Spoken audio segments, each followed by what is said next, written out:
உலகம் விலகினாலும் உன் இதயத்திற்குள் நிற்பவர் சிவன். ஒரு கணமாவது அவ்வாறு உணர்ந்ததுண்டா? உலகம் முழுவதும் உனக்கு எதிராக மாறிவிட்டதென, உன் சத்தியமே மற்றவர்களுக்கு பொய் என தோன்றியதுண்டா? நீ போராடி துயர்ந்து போன நேரத்தில் இனி துணிவில்லை என்று இதயம் ஒடுங்கியதா? அப்படியானாலும் நிறுத்த வேண்டாம். ஏனெனில் முழு உலகமும் உன்னை தனிமையில் விட்டொழியும் அந்த தருணமே சிவன் உனக்கு கவசமாக நிற்பார்.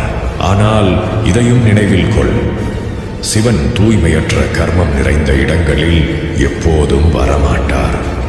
அவர் தூய நோக்கமும் நேர்மையும் நிலை கொண்ட இடத்திற்கே அருள் புரிவார். சிவன் ஒரு உருவம் அல்ல, ஒரு சிந்தனையின் ஒளி.